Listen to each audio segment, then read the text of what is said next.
All right, well, thank you guys for coming and doing this first day of school.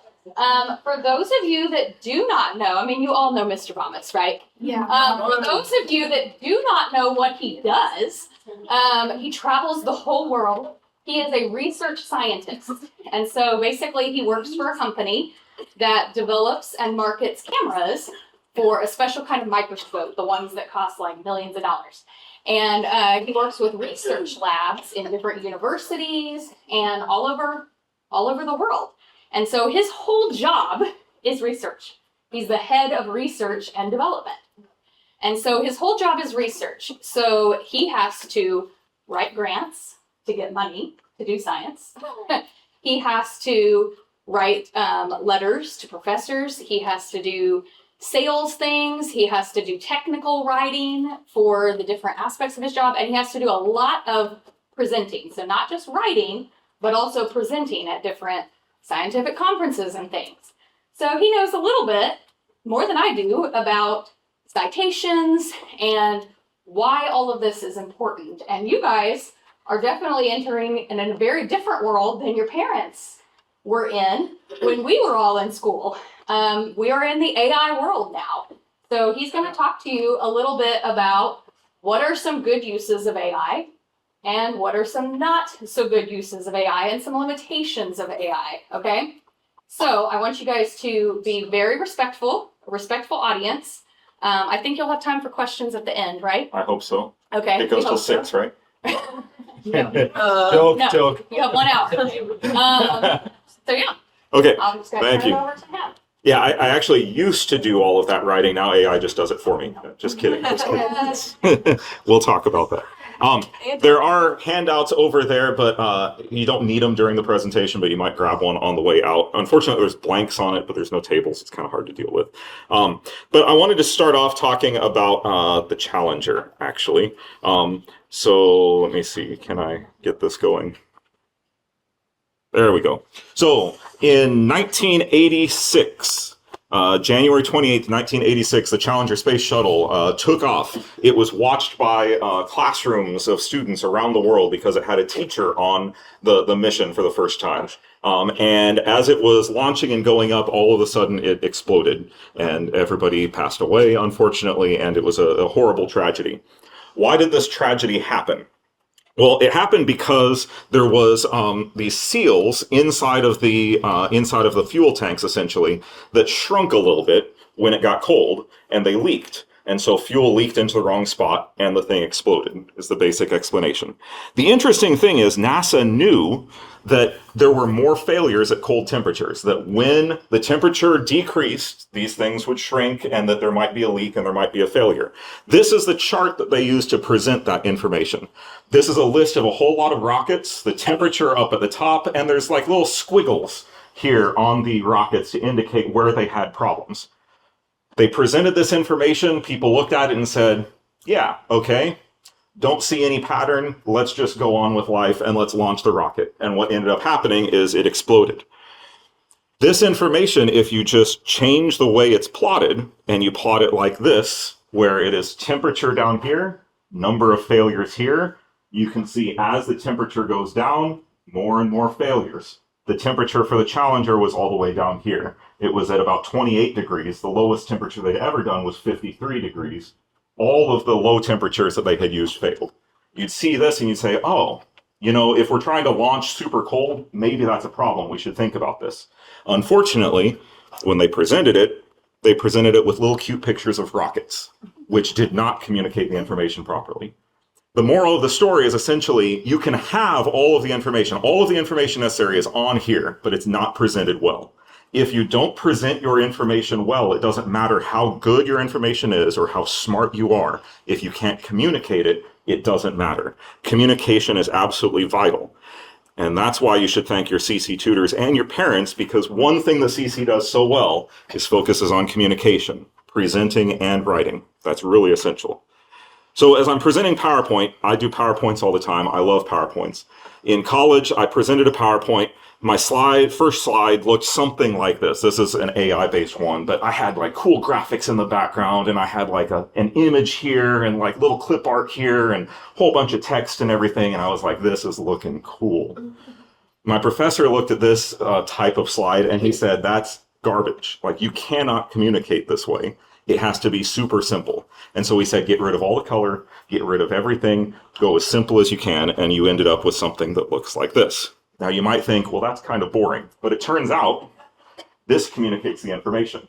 If I'm wanting to show that AI in the US has grown by a factor of 10 over the past 10 years, then this shows that on the plot. If I want to show that the United States has far more AI investment than any other nation in the world, I can see that on this plot. The US has 10 times more spending on AI than Europe or China, which is kind of crazy. The US is really the center of AI. So if you're presenting something just in general, whether it be PowerPoint or anything else, keep it simple is number one. Be sure your audience gets the main point. Always ask, whatever you're communicating, am I communicating the main point? Are they getting it, or am I hiding it with a bunch of other things? And finally, you'll notice throughout this presentation, especially for the first row, they can actually see it. At the bottom of almost all of my slides, there's a little source citation that shows where the figure came from. Always cite your sources. We'll be talking about that in a moment. So what if NASA had AI in 1986? Could they have avoided the Challenger shuttle disaster just by using AI? So I went to ChatGPT and I asked it, show the O-ring failure versus temperature for the Challenger. And it gave me this nice little paragraph that described that there were 23 shuttle missions prior to the disaster. And here's a nice plot showing O-ring failure versus temperature. There's a problem. The data points are completely fake. AI says it's true. It is completely fake. Also, the data points are not even fake in the right direction. It shows lower failures at lower temperature, not higher failures at lower temperature. The axis numbers are wrong. If you see this, it goes from 2 to 0 to 2. The axis spacing is wrong. There's misspellings. Challenger is calendar instead. So at first glance, it made something that you're like, oh yeah, I can turn that in. But it turns out it is completely wrong. And upon closer inspection, there's all sorts of problems. So I asked it, are you sure that the data you presented is correct? And it said, great question. Yes, the data in the plot is accurate and based on real NASA launch records. It lied yet again. Now, it didn't lie because it has no conscience. It is simply creating sentences based on patterns, and then it hallucinates, basically, is what it's called. So we'll talk about hallucination in a minute. But it also followed it up with some other information. It talked about how to plot this and where you might get the information. There is some useful information in here. There's some not useful information in here, stuff that's made up. So as you're going through this, you have to figure out as you're going through what's true, what's not. Don't just trust it because it came out of an AI, because fundamentally, AI is not very intelligent, it turns out. So what we want to talk about is, what is AI? What are the risks? How can it be helpful? And then a last section called Standing on the Shoulders of Giants, which I'll talk about what that means in a moment. So first, what is AI? I kind of breeze through the what is AI a bit. If you are someone like Caden, for instance, you might have very technical questions afterwards, and that's just fine. If you don't have very technical questions, that's okay. I think it's good to just be exposed to what artificial intelligence really is. Artificial intelligence was coined in 1955, 70 years ago. Almost exactly 70 years ago, it turns out. There was a summer project at Dartmouth University, and some professors said, I think we should come up with a way of modeling human intelligence. Every aspect of learning, it said, or any other feature of intelligence can be described so that a machine can simulate it. And they called it artificial intelligence. And so artificial intelligence has been developed from 1955 forward. So a question for you. What do you think artificial intelligence should be able to do? What are some things you would expect an AI to do? Here is where I'm taking a couple hands. Yes? Write like a 3,000 word essay. Write a 3,000 word essay. Okay. Yep. Summarize information. Summarize information. That's a great one. Go through calculations. Go through calculations. Yeah. Very good. Yes. Cite your sources. Cite your sources. Great. Yep. Should be able to spell. Should be able to spell. Good call. Although humans can't spell either, it turns out. So, yes. Answer simple questions. Answer simple questions. Yes. What about things like should it be able to what are some other things that humans do like that use their brain? Should it be able to write love letters, for instance, or have emotions towards people? Would you count that? Well, it can study a love letter and try to simulate it, Right. but not feel emotion about it. Yes, there are some fundamental limitations to what it can do, right? But you'd expect that it can at least simulate what humans can do, right? It should be able to output something similar. So in 1955, when they proposed this is what they said AI should be able to do. It should be able to use language, form abstract thoughts and concepts, solve problems that are now reserved for humans, and improve themselves. Part of intelligence is being able to get smarter over time. And the idea behind AI is that it can learn and it can get smarter over time. So AI started with, in the 1950s, just the concept of artificial intelligence, and that was the idea to make a machine think like a human. Now you could do this, for instance, like this. If you have a stoplight, you could say, if the light is green, then go. If it's red, then stop. And if it's yellow, go faster. That's how a human thinks, right? You have now programmed the machine to think like a human. That is a type of artificial intelligence. It's a very limited type because if the light is turned off, it's not programmed. Now what do? Right? It can't learn as it goes. It can't respond to differences. It's pre-programmed to do different things. This is how artificial intelligence was for many years. The next thing is called machine learning. In the 1980s, the concept of AI that improves itself based on the data, so it's not pre-programmed and it can respond to data, came out. And so let's say that you have data points scattered around. You want to separate into 3 groups, and you want to know where to draw the lines between these 3 groups. So you have a few data points, and you run it through your AI system, and it draws the thing here. Now you take more data, and now the data doesn't exactly follow those lines. Well, machine learning would say, oh, well, let's adjust the lines and let's move them over there. Now I have 3 groups and it makes sense. I take more data, it doesn't make sense either. The machine learns and it changes its segmentation and now it draws the lines there. So this is machine learning. It's the computer is constantly evaluating itself and improving itself as it sees more and more data. The next thing is called deep learning. Deep learning is machine learning that mimics human brain function, so it requires massive computers. And this wasn't even possible until the 2010s when we had massive computers. Before the 2010s, before you were in school, essentially, there was no computer power sufficient to be able to do this type of thing. So one of the first things that was developed is a deep learning system for separating images of cats and dogs. So you could show an image of a cat or a dog to the computer, and it could say, yes, this is a cat or this is a dog. This is a very classic classification problem that can you teach a computer to see an image of your dog, for instance, and know it's a dog and not a cat, even though it's never seen your dog before. So it has to have learned over time what a dog looks like and what a cat looks like. And finally, the age that we're in now is called generative AI. So this is deep learning, so it's machines that learn information, but then learns not just to classify or calculate, but to generate content. And so now you could say something like, tell me about Latin. And the generative AI might say, Latin is a dead language. No one speaks it conversationally. Okay? You could also say, are you sure? Tell me about Latin again. And it might say Latin is a dead language, but its benefits for high school students are very much alive. What? All the parents say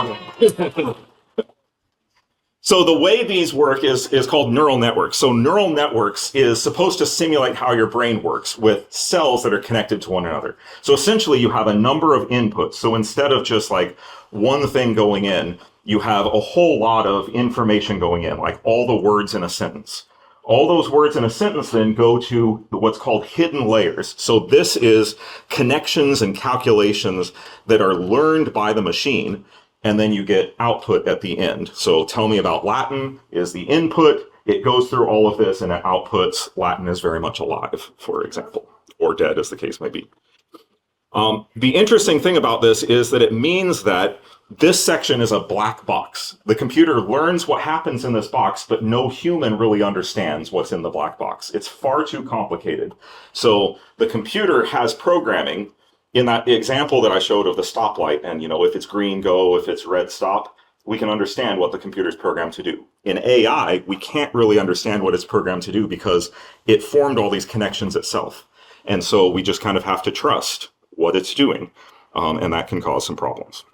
So there's two steps to training or to creating an AI and using an AI. The first step is called training. You give it a whole lot of data. For instance, if you're training it to determine whether cats are cats and dogs are dogs, you might give it a ton of pictures of cats and a ton of pictures of dogs. You tell it, these are cats, these are dogs, figure out the differences, and it creates this black box. And then after that, you can start doing inference. And inference is, I'm going to show you a picture of a pet that you've never seen before. Tell me what it is. And so every time you type in to ChatGPT a question, it's doing inference. It's already done the training. Now it's basically using its learning to output something. So what does training look like? So training is basically finding patterns. So if I gave you this 1, 1, and this is a pattern, find the pattern. Anybody have a guess of what the next number is? 1. Incorrect. So sorry. 22. The next number is 2 in this pattern, it turns out. What's the next number after this? 2.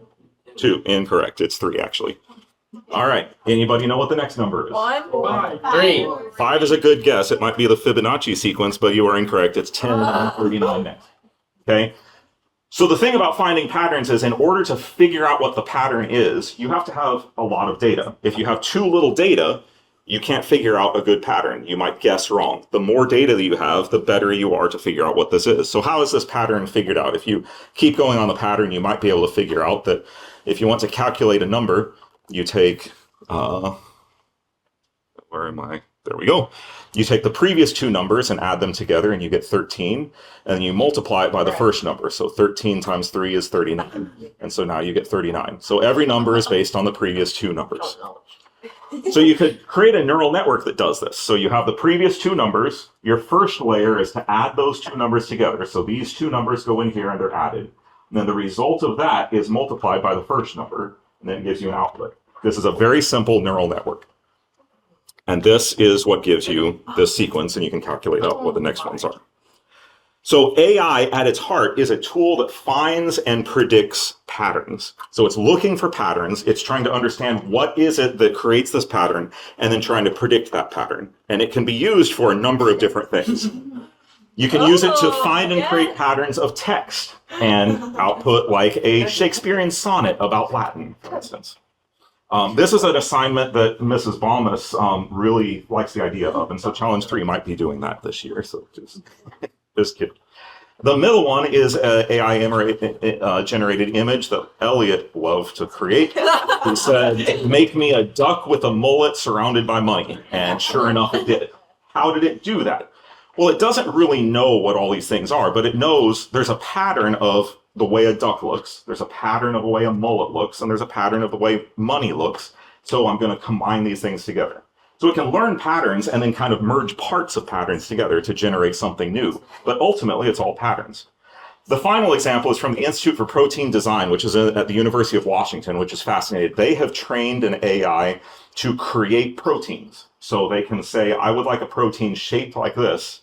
And they have an AI system that will form all of the molecules of where the different amino acids in the protein need to be to look like this. Really fascinating work. But you can train an AI based on existing patterns to create anything. So patterns can be combined in new and unique ways to create new content. So what does ChatGPT look like? ChatGPT is a neural network like this. It's actually several neural networks. But its input layer here is 8,000 units long. So there's 8,000 inputs. There's 120 layers that the information goes through. And the combination of connections and what each thing does is 1.6 trillion parameters long. So there's 1.6 trillion things this has to be trained on in order to work. So to train 1.6 trillion pieces of the equation, that requires tons and tons and tons of data. And as CC students, you know this because training you requires tons and tons and tons of data, right? The more data you have, the better you can see patterns through history and through all sorts of things. So training ChatGPT, for instance, used 10 trillion words. I put that in units of Friendswood libraries. So if you took Friendswood library and had 2,000 of them, all with unique books, That's how much data went in to train ChatGPT. It took 25,000 GPUs running 24/7 for 3 months and cost $100 million to do the training. Now that the training is done, now you can ask it questions, and it can use its patterns that it learned to give you answers. AI requires tons of power, though. So this is sort of interesting. The growth in AI means that we're using more and more power, and by 2030, it's estimated that 15% of all power generated in the US will be going to AI, either training or inferring in AI, which is just, yeah, absolutely crazy. I saw this just the other day, which is that in Wyoming, they're building a new AI data center, that one AI data center, more power than 5 of all the houses, like 5 times all the houses in Wyoming. So one data center uses more power than 5 times all the houses, which is crazy. Just to give you a sort of a idea of the scale of this, if you make an image with AI, it uses as much energy to make that one image as charging up your phone from 0 to 100. So uses a lot of energy to use AI. So just using AI all the time is fun, but it does cost money, it does cost energy. So one of the things is if you all go into energy, like energy generation, that'll be a huge field in the future, even bigger than it is now, because we need lots and lots of power. So what are the risks of AI? So Elon Musk, who I'm sure you've heard of before, says AI is likely to either be the best or worst thing to happen to humanity. Interesting. So what are the things that could make it the worst thing to happen to humanity? The first I mentioned already is called hallucinations. That is actually the technical term for it, it turns out. This is when AI gives you false information. We already went over that. If I ask it to show me real data, it makes all sorts of stuff up that is completely false. One of the people who researches AI and helps write AIs actually said it's important to note that hallucination is a feature, not a bug. Everything in an AI system or a large language model, everything that it outputs is a hallucination. It's making it up based on patterns that it's seen. It's just that some of those hallucinations are true. Problem is which ones are true and which ones are false. It's up to you to decide. So bias is another problem. There was an interesting case of this with Elon Musk's AI, actually called Grok. They had programmed their AI to respond to everything by talking about genocide of people in South Africa. So somebody did this example of just saying Grok, hi, and its AI system said, hi, your greeting made me reflect on some of the complex issues tied to South Africa, right? And just inserted this. So they discovered that they had introduced a very intentional bias and they fixed it, but any AI system can be manipulated to expose biases, yes. Well, from what I remember correctly, Grok, instead of how other AI has given a bunch of things, what Grok was used was, because when Twitter, the very big social media, it was going to go through kind of everything people said. A lot of people say a lot of weird things on that, so it probably got the information from that and used it to that person. Yeah, that's very true too. And I don't know if that was the case here, but depending on what you train your AI with, it will have the biases of whatever you have trained it on. So if you train everything based on people who have written really good things about the Dallas Cowboys, for instance, your AI will say really good things about the Dallas Cowboys, which is a horrible, horrible thing. You want to avoid that, definitely. Amen. So another problem with AI is unethical use, which means people use AI to intentionally deceive people. This is definitely something that you have to be aware of going forward. There was a famous example, there's been several famous examples. One recently was someone created a Mr. Beast video and shared it. And let's see if it will play. If you're watching this video, you're one of the 10,000 lucky people who'll get an iPhone 15 Pro for just $2. I'm Mr. Beast, and I'm doing the world's largest iPhone 15 giveaway. Click the link below to claim yours now. The glitch? All right. So there's a glitch in it. There's a few clues that it might not be might not be correct, but this stole tons of people's information because lots of people clicked on it like, oh, Mr. Beast gives away things. He's giving away an iPhone. Let me share the information. And so they clicked it, shared all their personal information, and they used it to steal people's identities, right? And so there was an example of a financial institution, a CEO got a deep fake video, so AI being used to deceive someone. And they ended up stealing $35 million from him because he fell for a deepfake video. You saw glitches here. Those glitches will get less and less and less. It will get harder and harder to know what is real and what is not real. And that's the case for images, for video, for audio, all of those things. So We actually have like a secret word. So if Steph calls me and is like, hey, I'm in trouble, I need you to like send me $100 or $200 or whatever it is to me real quick. Like we have a secret word that she probably doesn't remember, so it's pointless, but nonetheless. Because someone can very easily mimic her voice and then call me and say that, and then I'm deceived into sharing information. So it's kind of a problem. So Jack Dorsey, who's the person who founded Twitter, said in 2024 last year, in the next 5 to 10 years, you will literally not know what is real and what is fake. It will be almost impossible to tell. It will feel like you're in a simulation. Then he said this, don't trust, verify. That's one of the things that we'll go back to over and over again. Don't trust, verify. But this is a huge challenge for your generation. And a huge challenge for us because we'll be the elderly parents that you're trying to stop from falling for all of these things also. But it's true, like audio, video, these things used to be rock solid. I saw it on video, so it must be true. Now that's not the case anymore. People can fake all kinds of things and it only gets worse and worse. So one of the most important things here is you have to have a solid foundation, something that you know absolutely this is true no matter what. And so this is my plug for the Bible, which turns out is true no matter what, which is awesome. So people who do not have the Bible as a foundation have nothing firm to stand on. So they live in this society. So you go back here, you will literally not know what is real and what is fake. That would describe everything in their life.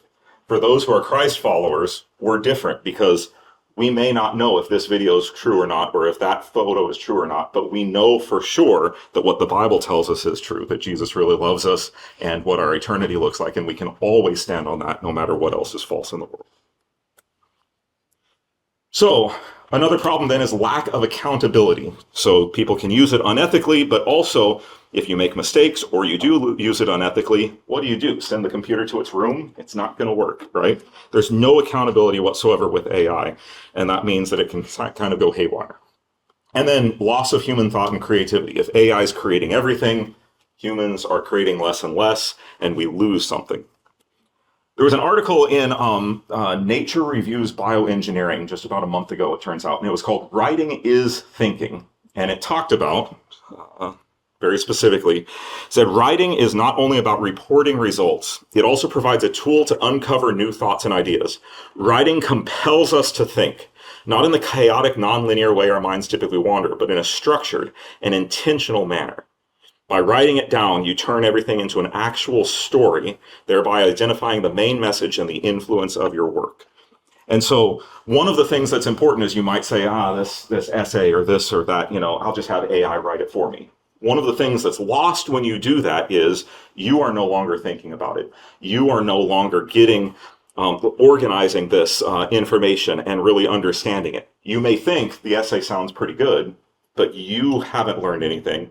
You haven't figured out what the big picture is, and you haven't contributed your own voice to it either.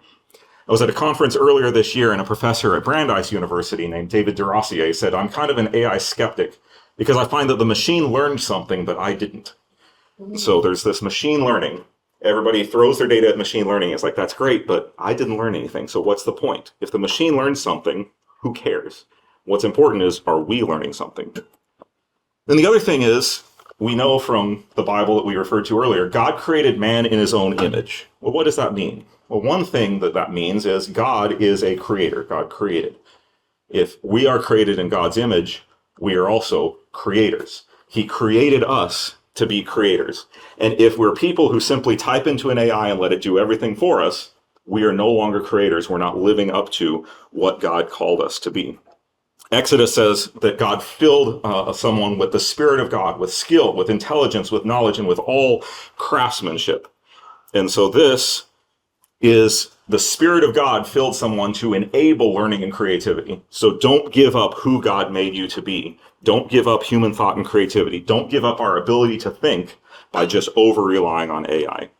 And so at the end of all this, the two sort of big picture things are don't trust, verify. Whatever AI says, don't trust it implicitly, always verify it, and don't abandon who God made you to be.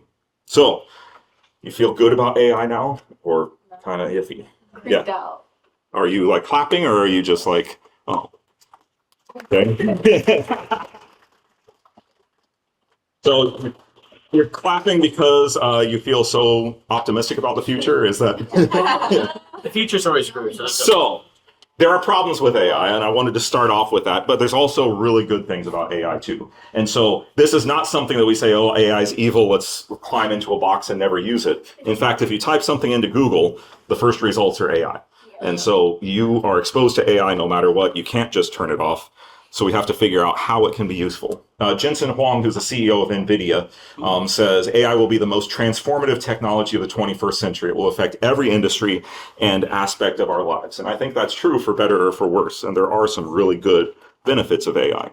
So things that AI are really good at. It's really good at writing computer programs. Sometimes they don't work, but they get pretty far, and then you can fix them, basically. It's really good at finding patterns in data. It's really good at automation, like self-driving cars. That's all AI enabled. Language translation. There are now AI systems that you can put in an earbud in your ear. Someone speaks Arabic and you hear English. I mean, it's real-time language translation. Just an insane thing. That's a huge benefit. Menial tasks like filling out paperwork, something that doesn't take thought, that's not creative. AI can do that really well. It can generate media and special effects and ducks with mullets surrounded by money and all sorts of things.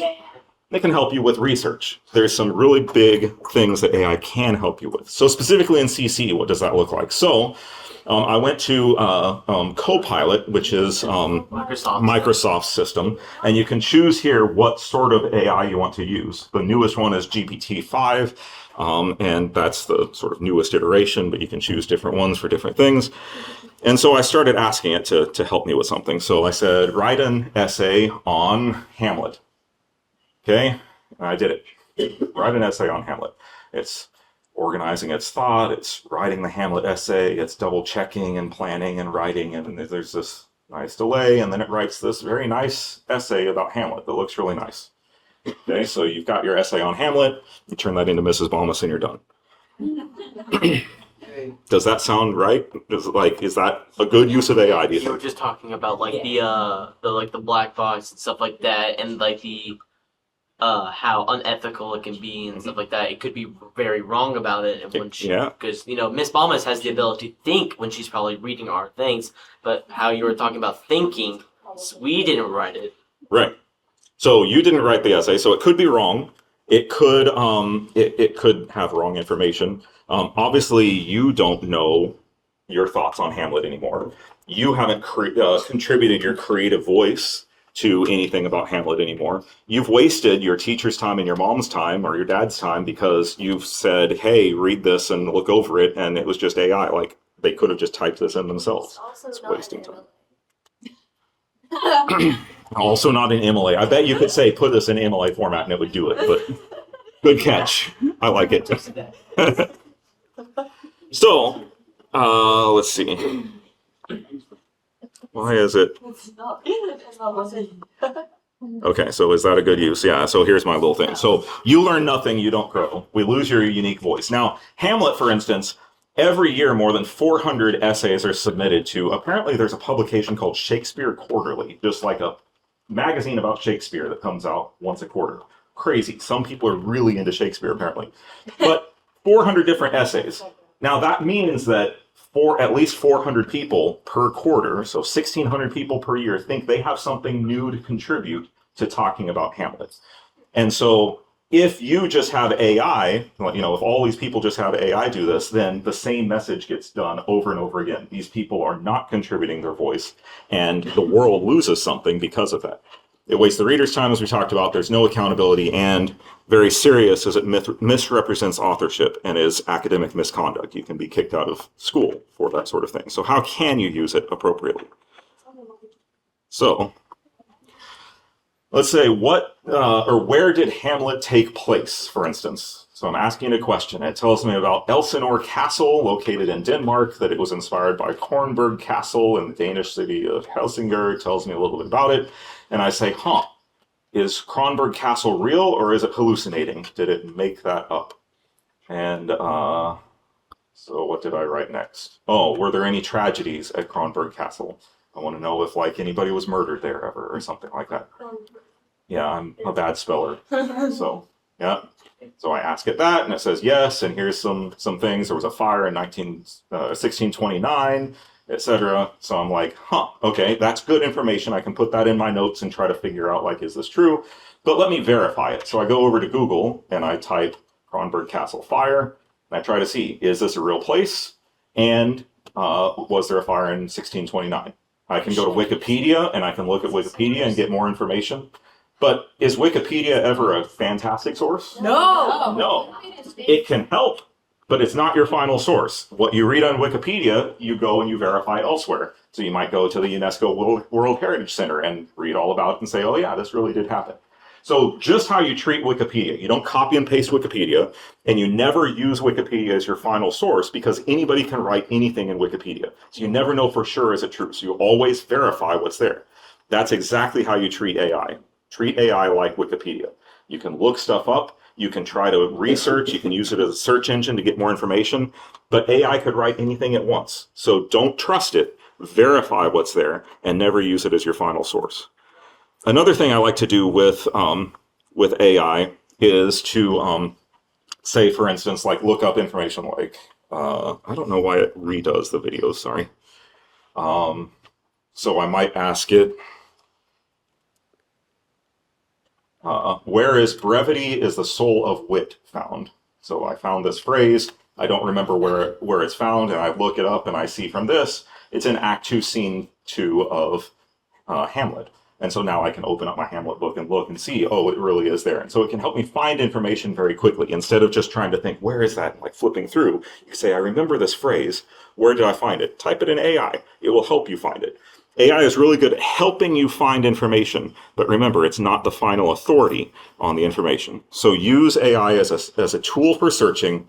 Don't trust it, though. Verify. The other thing that I like to use AI for is for kind of like a thesaurus. So I might want to say brevity is the soul of wit, but I want to say it in a different way. Well, there's not a very easy way to look up what's another way to say this, but I could ask AI, and it gives me a whole lot of ideas of other ways of saying some phrase. So you use a thesaurus to look up other ways of saying a word. You can use AI to look up other ways of saying a phrase. And that's a pretty effective use of AI also. The important thing about this is don't overdo it. Don't write your paper and then take every single sentence and say, what's a better way to say this sentence, and have AI rewrite your whole paper, because you'll find that the paper is not very well done then. It's pretty confusing. I did this in high school. I wrote a poem. I had a poem assignment. And I wrote it and I literally went to the thesaurus on almost every word and tried to find like a better sounding word for it. And when I turned it in, the teacher was like, this doesn't sound like you, and like it doesn't make sense. So like you can use it occasionally to help your writing, but if you use it all the time, you'll lose your own voice and it will probably not make sense. So when you're using AI, some questions to ask yourself are, am I using AI as a tool to support my work or as a tool to replace my work? Am I replacing myself or am I supporting my work? Now, if you're just replacing your work, we might as well just replace you. Just use an AI. You don't need to go to school. Just put your AI there. What you want AI to do is to support your work. You want to bring something to the table as well. And if you think AI can completely replace me, you need to think about what additional things could you do to contribute yourself. Did I learn more or less with AI? Are my unique ideas and voice being heard? Could I explain this without AI's help? Did I verify important information? And finally, did I cite my sources? So citing sources is the last thing, standing on the shoulders of giants. So Isaac Newton, famous scientist, wrote a letter to Robert Hooke, another famous scientist who was talking about some scientific theory. And Isaac Newton said, if I've seen further, it's by standing on the shoulders of giants. So any of Isaac Newton's discoveries that he made, he's basically saying, I couldn't have done it myself. I had to stand on the shoulders of others who made discoveries, and now I can see further because of that. And that's a very important concept in the scientific field as well as in education, is you want to give credit to those that you're standing on their shoulders of. So 2 years ago, I think, I happened to be on this paper that we submitted for publication about deep learning, it turned out, with a group from Wisconsin. But I want to show you what the beginning of the paper looks like, for instance, just to get an idea. So I'm still writing essays, it turns out. This is essentially an essay talking about my research. And you can see I talk about things and then I have a citation for what that sentence came from. Talk about another sentence, citation. citation, citation. There's citations all over in this because anything that I talk about that wasn't my idea and isn't obvious, I want to give credit to. That not only is good for giving credit, but also gives weight to what I'm saying. If I say something and the reader's like, I don't know if that's true, but I say, look, if you want to figure this out, like go to this source. They're the ones that said that. They did the research. It gives weight to your arguments and it makes you a much stronger writer. So, should I cite it? The back of the handout that I have has this chart on it. If it is someone else's quote, yes, you should cite it, right? And an example is here. You could cite the quote and then right next to the quote, you want to have the citation for who it is. This is probably not MLA format either. I don't use MLA format. But whatever format you use, you want to put the citation right next to the quote. If it's someone else's ideas and you are just paraphrasing the idea or you're talking about something else that someone else has proven that's not obvious, you use your own sentence. So this is not a quote. This is a summary of an argument that was made in this. But now I'm saying the summary of the argument made in that in my own words and then citing, this is where this idea comes from. Now, if it's common knowledge, for instance, Hamlet's a tragedy written by Shakespeare in about 1600. Like anybody can look that up very easily. I don't need to add authority to that. I don't need to give credit. I can just write it. That's fine. And obviously, if it's my idea, if I'm trying to analyze something about Hamlet, like he might have been only acting like he'd gone mad, but I think he really had gone mad. That's my opinion. I don't put a citation on that. But if it's someone else's ideas or someone else's quote, cite it. Absolutely. Every year I read some of the senior theses, which are phenomenal. I'm so excited about this year, and I really, really hope that I get picked again to read some of these because it's one of my favorite activities. But I want to see more citations, please, in the text. Like, as you're writing it, not just a bibliography. The bibliographies are always great, but in the text, say, I got this idea from here. Cite your sources as you are writing your paper. It not only helps with your writing, but it also makes it much more authoritative because you're relying on other people. One of the important things, kind of getting to Michaela's thing about MLA, is citation formats are patterns. And what does that mean? AI can figure out citation formats really well. And so what I do is if I have a website that I need to cite, I just say use MLA style to cite, and I put the URL, and it writes me exactly what I put into my bibliography. This is not something that you need to contribute your voice to. It's a pattern of formatting. Put it in AI and have it write your citation for you. Importantly, though, don't trust, but verify. So it wrote this, and I then went to that article and verified this really is the title of the article. This really was the author. Because I don't want to edit something up or misspell something, so I double check it. But this is a great use of AI. Save you some time. Write your bibliography for you. Now, certainly don't say, I need to cite like 10 things, so give me like 10 random citations about Hamlet, and so I can copy and paste it to the end. Like, that's not helpful, right? And there are actually scientific articles that people have done that. They want to have more citations at the end, and they use AI to actually, the CDC, no, it was the NIH. It was, who's the new NIH guy? Robert Kennedy. They came out with some report and it had all these citations at the end of it. It was something like 20% of the citations weren't real. People went and searched and they were just hallucinated by AI and no one checked. And so don't do that. Actually put in what is helpful for you. So finally, my favorite quote related to research is, it's the glory of God to conceal things, but the glory of kings to search things out. You and I are kings and queens. We're made in the image of God. And research and thinking is part of why we were made. And so don't give it up by just saying, AI will do it. Live out what God has made you to be. Search things out. It's rewarding.